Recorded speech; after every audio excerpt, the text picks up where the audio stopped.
ہم دنیا میں بھی تمہارے کارساز ہیں، ہم آخرت میں بھی تمہارے کارساز ہیں، ہم دنیا میں بھی تمہارے دوست ہیں، آخرت میں بھی تمہارے دوست ہیں، اور خدا کے یہاں وہ انعام ملے گا۔ اللہ غنی، رائی کے دانے کے برابر نیکی کی ہوگی، جب پہاڑوں کے برابر ثواب ملے گا تو آدمی حیران ہوگا، یا اللہ تیرے جیسا بینک تو کسی کا بھی نہیں۔ رائی کا دانہ لے کر پہاڑ واپس کر دیا، مالک نے نجات کا ذریعہ بنا دیا۔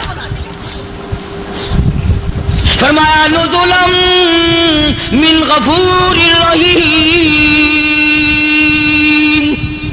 یہ مہمانی ہے پروردگار عالم کی طرف سے۔ قرآن اعلان کر کر کے کتاب بالاسحار ہم یستغفرون، اللہ پاک فرماتے ہیں میرے بندوں کی نشانی یہ ہے کہ وہ آخری رات میں بڑے ویلے سحری کے وقت اٹھ کر استغفار کرتے ہیں، اللہ کے حضور میں معافی مانگتے ہیں، روتے ہیں، عاجزی کرتے ہیں۔ کہتا کہ ایک تڑپ سی دل میں امنگتی ہے، ایک درد جگر میں ہوتا ہے، ایک تڑپ سی دل میں امنگتی ہے، ایک درد جگر میں ہوتا ہے، ہم رات کو رویا کرتے ہیں جب سارا عالم سوتا ہے۔ سب لوگ سوئے ہوئے ہوں اور اللہ کا دروازہ کھٹکھٹا، اندھیرے میں مالک کائنات کے سامنے جھولی پھیلا، اپنی بگڑی کا سوال کر، اپنی مشکلات اس مالک کے سامنے پیش کر جو سارے جہان کا خالق و مالک ہے۔ عقیدہ بھی بناؤ، اعمال بھی بدلو، مزاج بدلو، طبیعتوں میں انقلاب لاؤ، اور لوگوں ان گھروں کو مسلمانوں والے گھر بناؤ۔ تم برا مان کے جاؤ یا بھلا مان کے جاؤ، میں اپنے عقیدے کی بات کو چھپاتا نہیں۔ جس گھر میں کوئی مرد عورت قرآن کے کھولنے والا نہیں، میں اس گھر کو مسلمان کا گھر نہیں کہتا، وہ چوڑے اور کرار اور سکھ کا گھر ہے۔ تمہیں یہ سکھایا کس نے ہے کہ مرنے کے بعد قرآن پڑھا جاتا ہے اور ساری زندگی میں نہیں پڑھا جاتا؟ یہ قرآن مردوں کے لیے تھوڑی آیا، یہ زندوں کے لیے آیا۔ حدیث پاک میں آتا ہے حضور کریم سب کہہ دو صلی اللہ علیہ وسلم نے فرمایا، عیسیٰ علیہ الصلوۃ والسلام ایک قبرستان سے گزرے، گورستان سے گزرے تو ایک قبر کو دیکھا، وہ نبی ایسا تھا، اس کے معجزات ایسے تھے۔ قبر میں دیکھا تو ایک بڑھیا جل رہی ہے، سڑ رہی ہے، تباہ ہو رہی ہے، رو رہی ہے۔ تو عیسیٰ علیہ الصلوۃ والسلام پناہ کر کے وہاں سے گزر گئے۔ چند دنوں کے بعد جو اسی قبر کے پاس سے گزرے تو عیسیٰ علیہ السلام کو دھیان آیا کہ اس قبر میں ایک بڑھیا بڑی عذاب بھگت رہی تھی، مگر اس دن جو دیکھا وہ تو عیش میں بیٹھی ہے، تخت میں بیٹھی آرام کر رہی ہے۔ سیدنا عیسیٰ علیہ السلام نے اللہ پاک سے سوال کر دیا، الہی مرنے کے بعد تو آدمی کوئی نیکی بھی نہیں کر سکتا، اس نے کیا کر لیا کہ اس کا سارا نظام بدل گیا؟ آواز آئی، اے عیسیٰ لکھ کے لے جاؤ یہ بات، حضور کا فرمان ہے۔ فرمایا، اے عیسیٰ، اس مائی کے چھوٹے سے پوتے نے استاد کے پاس جا کر کے پڑھا بسم اللہ الرحمن الرحیم، اس ننھے سے منہ سے، چھوٹے سے منہ سے جب یہ لفظ نکلا، اے اللہ تو بڑا مہربان ہے، تو بڑا کریم ہے۔ عیسیٰ چھوٹے سے منہ سے جب نکلا، وہ تو معصوم تھا، اس کے منہ سے جب نکلا نا کہ میں بڑا مہربان ہوں، میں نے اس معصوم بچے کے صدقے میں اس کی دادی پہ کرم کر دیا۔